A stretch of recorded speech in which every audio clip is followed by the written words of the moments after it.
കുഞ്ഞുങ്ങളെല്ലാം ഓടി വന്നേ, ഇന്നത്തെ കഥ കേൾക്കണ്ടേ? അതിനു മുമ്പ് അമ്മമ്മയുടെ ചാനൽ എല്ലാവരും സബ്സ്ക്രൈബ് ചെയ്ത് സഹായിക്കൂ. ശരി, കേട്ടോളൂ. ഒരു രാജാവിൻ്റെ കൊട്ടാരത്തിലുള്ള കുളത്തിൽ സ്വർണ്ണ നിറമുള്ള കുറേ അരയന്നങ്ങൾ താമസിച്ചിരുന്നു. രാജാവ് അവയെ വളരെ ശ്രദ്ധയോടുകൂടി നോക്കുകയും അവയ്ക്ക് ആവശ്യമായ എല്ലാ സൗകര്യങ്ങളും ചെയ്തു കൊടുക്കുകയും ചെയ്തു. പകരം എല്ലാ മാസവും രാജാവിന് ഓരോ സ്വർണ്ണത്തൂവൽ സമ്മാനമായി അരയന്നങ്ങൾ നൽകുമായിരുന്നു.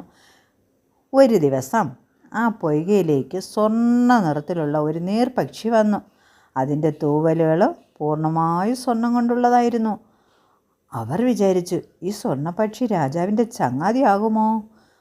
ഓഹ്, എന്തോ രാജാവ് നമ്മളെ ഉപേക്ഷിക്കുമോ? നമ്മൾ എന്ത് രാജകീയ സൗകര്യങ്ങളോടെയാണ് ഇവിടെ ജീവിക്കുന്നത്? അവർ ഉടനെ തന്നെ എല്ലാവരെയും വിളിച്ചൊരു യോഗം കൂടി. അതിലൊരു അരയന്നം പറഞ്ഞു, സുഹൃത്തുക്കളെ, രാജാവിന് നമ്മൾ മാസത്തിൽ ഒരു തൂവൽ മാത്രമേ നൽകാറുള്ളൂ.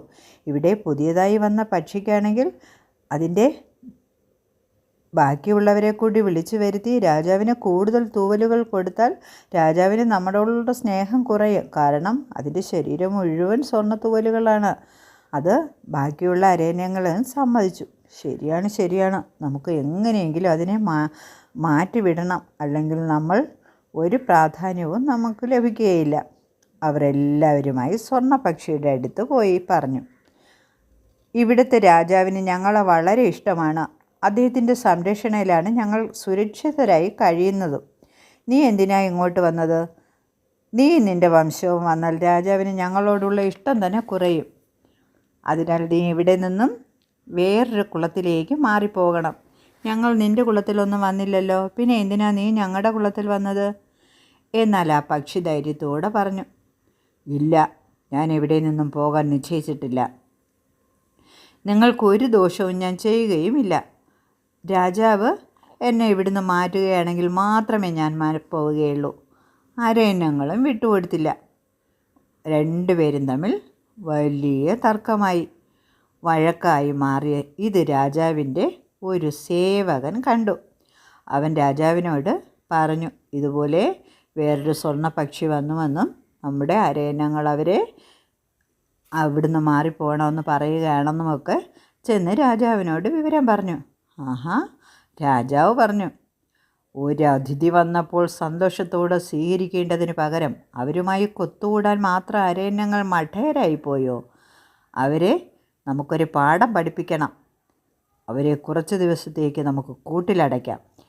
അവരുടെ വാശി തീരുമ്പോൾ നമുക്ക് തുറന്നു വിട്ട് വീണ്ടും പഴയതുപോലെ വളർത്താം.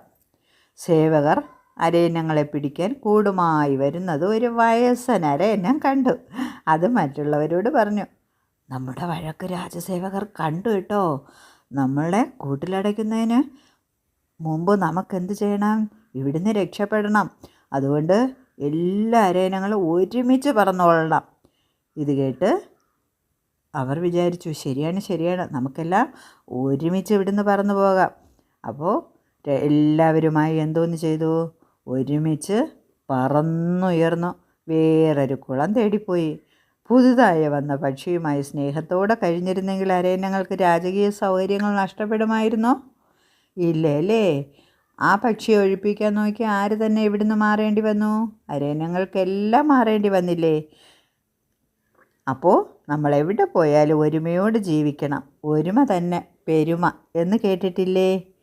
എന്തായാലും നല്ല കഥയല്ലേ? എല്ലാവരും എൻ്റെ മക്കളെല്ലാം കണ്ണടച്ചുറങ്ങിക്കൊള്ളൂ.